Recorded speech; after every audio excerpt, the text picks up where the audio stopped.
So today we're going to be interviewing for the first grade bilingual position. As you know, we've had a great influx of bilingual students, and we need to make sure that when get to the next grade level, that they're prepared to pass those tests. And so we really need a strong candidate for this position. Yes, and so we really need to stick to the criteria that the site-based decision-making committee created. This is the interview matrix that they have created, and it's a total of 50 points possible that the candidates can earn, and so we score them appropriately as they're being interviewed. Most of their points will come from the questions themselves, and then we will also be scoring them based on their academic background or education, their personal characteristics, and their knowledge base or experience. And I think as long as we stick to this criteria, we'll be fine. Thank you for coming in today. We're interviewing for the first grade bilingual position here at our school. And so we're going to take turns asking you questions. I'm going to go ahead and give you a copy of the questions ahead of time so you can take a look. Go ahead and take a minute, take a look at the questions, and we'll proceed to alternate asking you questions and just answer to the best of your abilities. Okay, so go ahead and tell us about yourself. Well, my name is Sarah.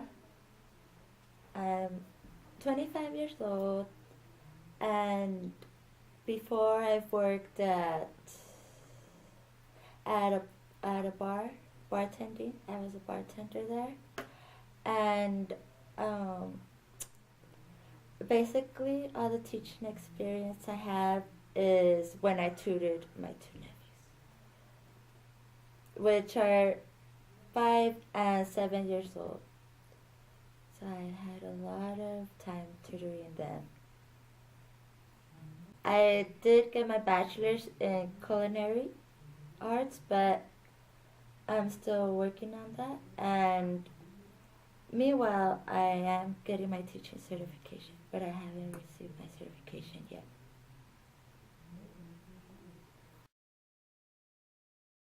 Well, basically, I'm here to apply for a bilingual position, and I feel I'm highly qualified for the position. I have worked years in about 8 years in bilingual education.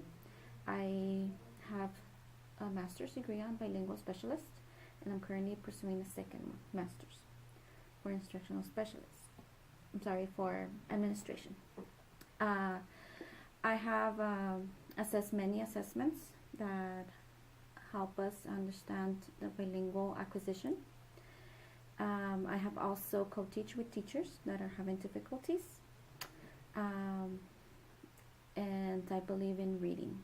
If we can't read, we cannot have an acquisition in the second language, or third language, or fourth language. So why do you believe you're a good fit for this position? Well, I feel like I'm a good fit for this position because, like I said before, I've tutored my nephews, and so practically tutor them every night. And I think teaching is like tutoring. It'll be as easy as tutoring my two nephews. I have worked with lower grade students, and my focus has always been first grade because that is where they begin to read. I have, like I said, co-teach with teachers, not only in bilingual, but also in general ed, because some of our students have parent denials. So teachers struggle with parent denial students because they still don't have the same level of English as the regular ed. I have also gone out of district, out of state, to been trained by TEA. I also have received training not only by TEA but from my district in bilingual education and different SIOP strategies, and again on the different assessments, not only collecting the data, but what do we do after the data. So I believe that I possess lots of knowledge and tools that could come in handy in this position. Please explain how you would handle an angry parent. I would just give him my principal's number, or I would tell him to talk to my principal. I don't have much experience with angry parents because since the beginning, my instructions are very clear. I tend to have um, an early welcome in my classroom, even before our schools open. And if my parents don't show up, I send home a specific expectations of my classroom. So that helps me establish a rapport.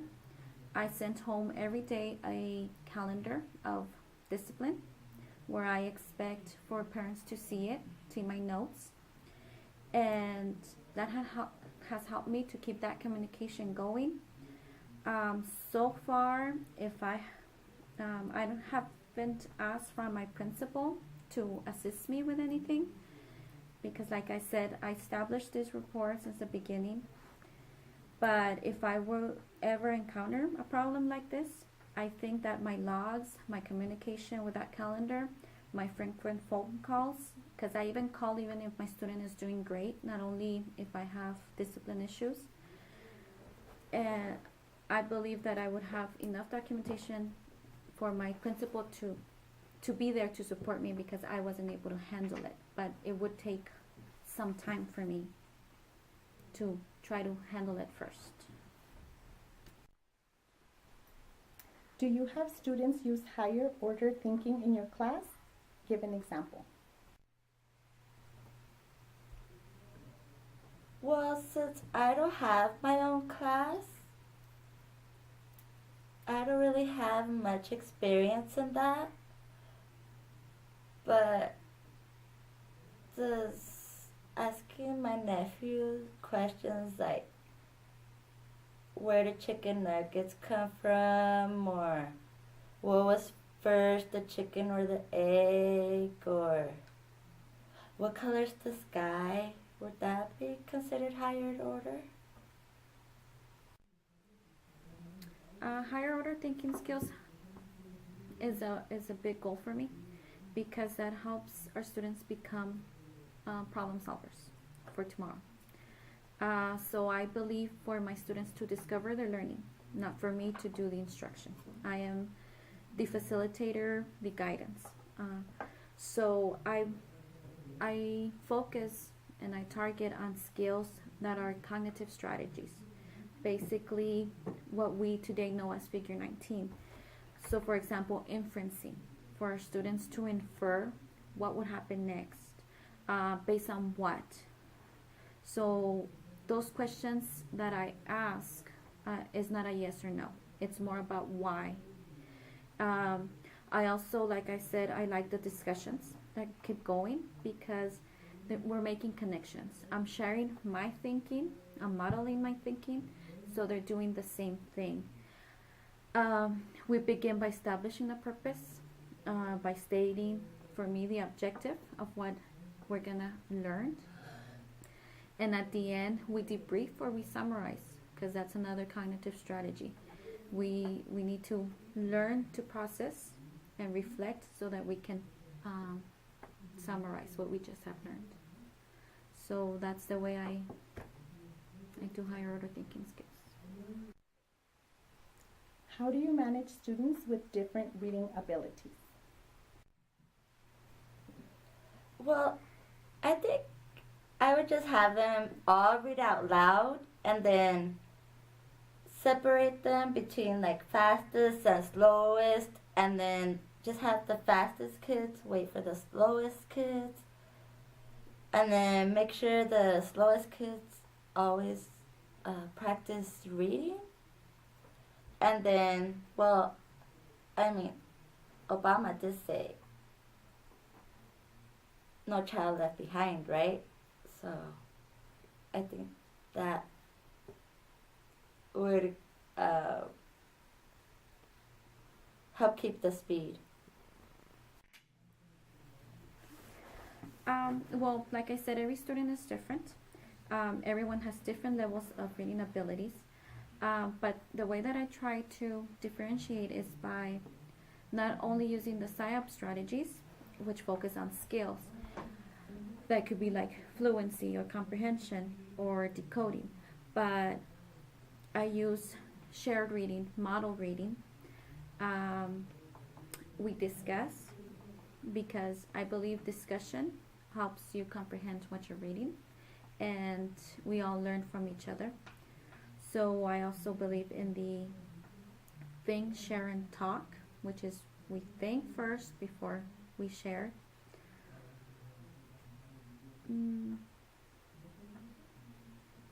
Also, looking at my grade levels, my reading levels after I make the assessment, so that I can group my students according to their skill, their ability. That way I can target exactly what it is that they need. Because then I would have my higher with my very, very low, and it wouldn't work. I would need my low, low, low, and then my high, high, high to push that high, high group.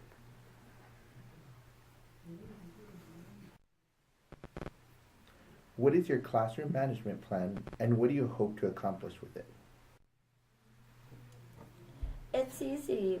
What I always do at my nephews is yell at them and then tell them, you better start listening to me or else I'm going to put you at the corner. And then after that, if they keep it up, well, I give them a spank or two, and then that's it. Okay. Classroom management to me is very important. I believe in being ready, so that takes time for me to plan, because I cannot come in the morning and not have nothing ready. I will not accomplish anything by the end of the school year. So my goal is to have something planned, have my lesson plans ready,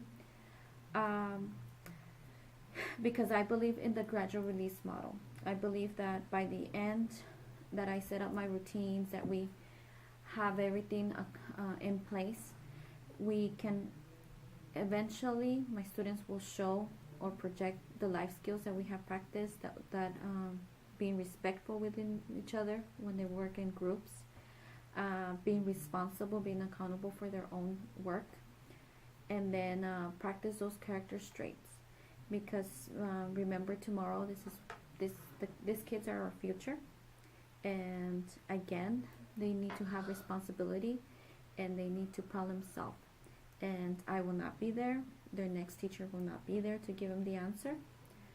So that's my objective. How do you accommodate for non-English speakers? For the kids who don't speak English, I just speak Spanish to them. I mean, that'd be easier, right?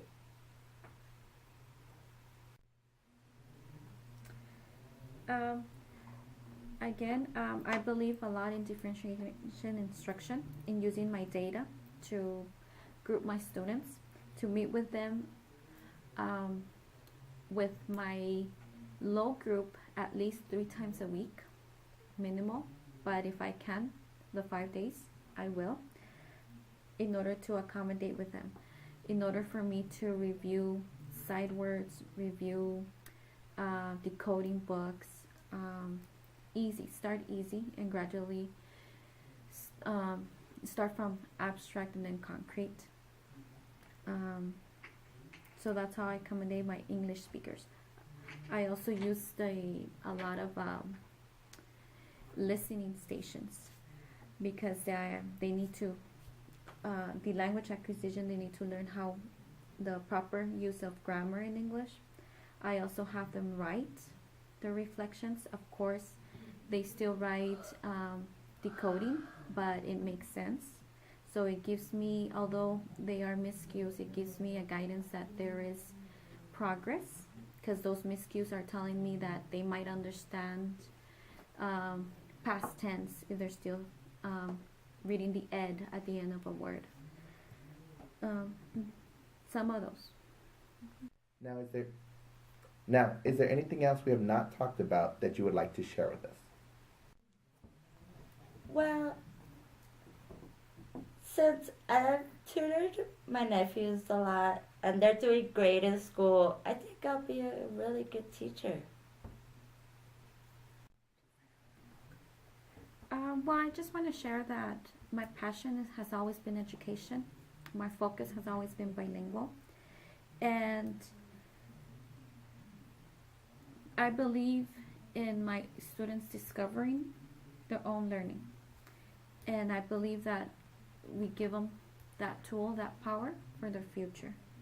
So I might be the teacher, but I am the facilitator more than the teacher. So now that I've added up my points, do you have a clear front runner for this position? Yes.